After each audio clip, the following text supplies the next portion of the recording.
रानी अवंतीबाई लोधी एक भारतीय रानी शासक और स्वतंत्रता सेनानी थी। वो मध्य प्रदेश में रामगढ़ की रानी थी।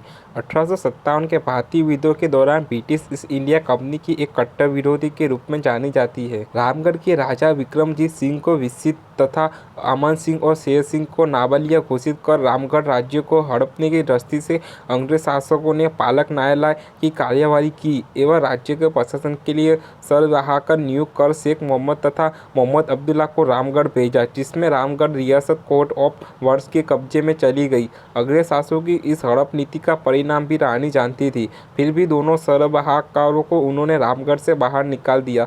1855 में राजा विक्रमादित्य सिंह की एक दुर्घटना में मृत्यु हो गई। अब नाबालिग पुत्रों की संरक्षिका के रूप में राज्य शक्ति रानी के हाथों आ गई। रानी ने राज्य के कुशकों और अंग्रेजों के निर्देशों के नाम मानने का आदेश दिया। इस सुधार कार्य से रानी की लोकप्रियता बढ़ी। 1857 ईस्वी में सागर एवं नर्मदा परिक्षेत्र के निर्माण के साथ अंग्रेजी की शक्ति में वृद्धि हुई। अब अंग्रेजों को रोक पाना किसी एक राजा या तालुकेदार के वंश का नहीं था। रानी ने राज्य के आसपास के राजाओं, परगनादारों, जमींदारों और बड़े मालगुजारों का विशाल सम्मेलन रामगढ़ में आयोजित किया, जिसकी अध्यक्षता गार्डपूर्व के राजा शंकर शाह ने की। इस गुप्त सम्मेलन के बारे में जबलपुर के कमिश्नर मेजर स्काइन और मंडल की डिप्टी कमिश्नर वॉडिंगटन को भी पता नहीं था। गुप्त सम्मेलन में लिए गए निर्णय के अनुसार प्रचार का द्वितीय रानी पर था। एक पत्र और 2 काली चूड़ियों की पुड़ियाँ बनाकर प्रसाद के रूप में वितरित करना पत्र में लिखा गया। अंग्रेज से संघर्ष के लिए तैयार रहो या चूड़ियाँ पहनकर घर में बैठो। पत्र सौदे एक एकजुटता का प्रतीक था, तो चूड़ियाँ पुरुष तथा जागरूक करने का सशक्त माध्यम बनी। पुड़िया लेने का अर्थ या अंग्रेजों के विरुद्ध क्रांति में अपना समर्थन देना था। देश के कुछ क्षेत्रों में क्रांति का शुभ आरंभ हो चुका था। 1857 में 52वीं देसी पैदल सेना जबलपुर सैनिक केंद्र की सबसे बड़ी शक्ति थी। 18 जून को इस सेना के एक सिपाही ने अंग्रेजी सेना के एक अधिकारी पर घातक हमला किया। जुलाई 1857 में मंडला के परगनादार उमर सिंह ठाकुर ने कर देने से इनकार कर दिया और इस बात को प्रचार करने लगा कि अंग्रेजों का राज्य समाप्त हो गया। अंग्रेज विद्रोहियों को डाकू और लुटेरा कहते थे।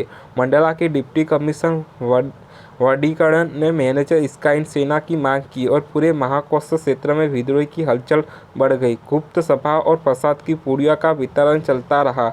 इस बीच राजा शंकर शाह और राजकुमार रघुनाथ शाह को दिए गए मृत्युदंड से अंग्रेजों की नुकसानता की व्यापक प्रतिक्रिया हुई। वे इस क्षेत्र के राजा वंश के प्रतीक थे। इसकी प्रथम प्रतिक्रिया रामगढ़ से हुई। रामगढ़ से सेनापति ने भुआ बिछिया थाना में चढ़ाई कर दी, जिससे थाने के सिपाही थाना छोड़कर भाग गए और विद्रोहियों थाने से पर अधिकार कर दिया। रानी के सिपाहियों ने धुंधरी पर चढ़ाई की और उस पर अपना अधिकार कर लिया और कहा कि तालुकेदार धवन सिंह की सुरक्षा के लिए उमराव सिंह को जिम्मेदारी सौंपी। रामगढ़ के कुछ सिपाही एवं मुकास के जमींदार भी नारायणगंज पहुंचकर जबलपुर मंडला मार्ग को बंद कर दिया। इस प्रकार पूरा जिला और रामगढ़ राज्य में विद्रोह भड़क चुका था और वॉडिंगटन विद्रोह को कुचलने का असमर्थन हो गया था। वह विद्रोह की गतिविधियों से भयभीत हो चुका था। मंडला नगर को छोड़कर पूरा जिला स्वतंत्र हो चुका था।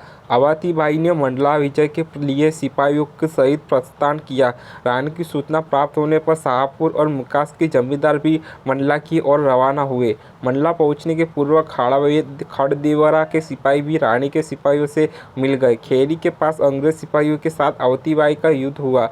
वॉडिंगटन पूरी शक्ति लगाने के बाद भी कुछ ना कर सका और मंडला छोड़ सिवानी की ओर भाग गया। इस प्रकार पूरा मंडला जिला एवं रामगढ़ राज्य स्वतंत्र हो गया। इस विजय के उपरांत आंदोलनकारियों की शक्ति में कमी आ गई, किंतु उल्लास में कमी नहीं आई। रानी रामगढ़ वापस हो गई। वॉडिंगटन ने फिर से रामगढ़ के लिए प्रस्थान किया। इसकी जानकारी रानी को मिल गई।